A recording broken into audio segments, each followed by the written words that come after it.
بسم الله الرحمن الرحيم. يا أيها المدثر قم فأنذر وربك فكبر وثيابك فطهر والرجز فاهجر ولا تمنن تستكثر ولربك فاصبر فإذا نقر في الناقور فذلك يومئذ يوم عسير على الكافرين غير يسير ذرني ومن خلقت وحيدا وجعلت له مالا ممدودا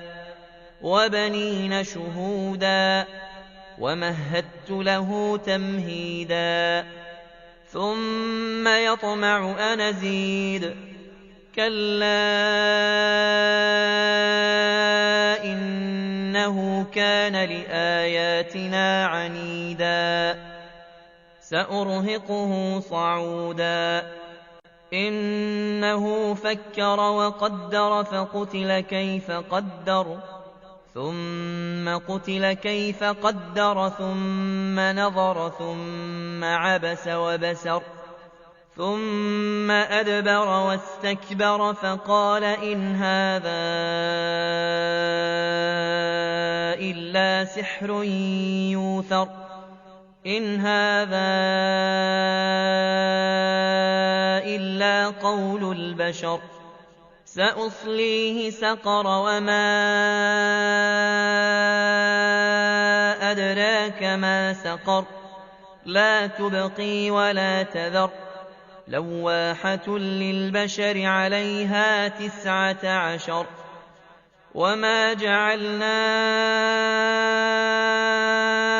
أصحاب النار إلا ملائكة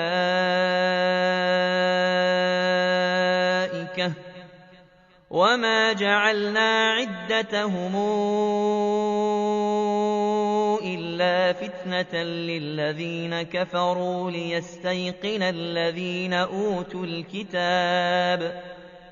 ليستيقن الذين أوتوا الكتاب ويزداد الذين آمنوا إيمانا ولا يرتاب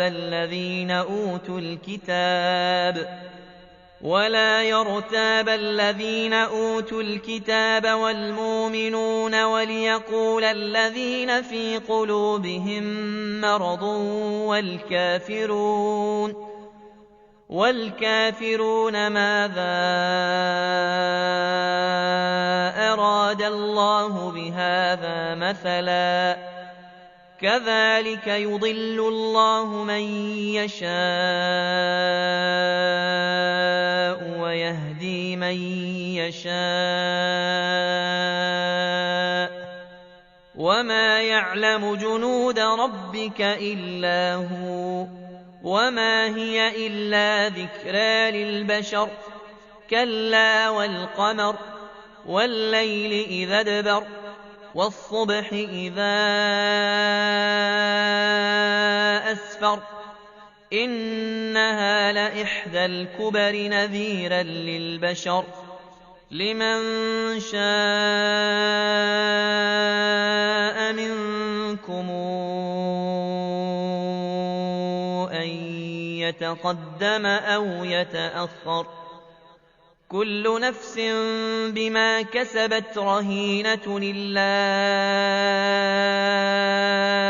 أصحاب اليمين في جنات يتساءلون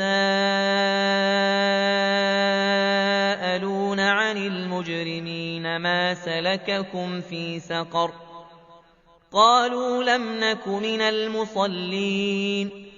ولم نك نطعم المسكين وكنا نخوض مع الخائضين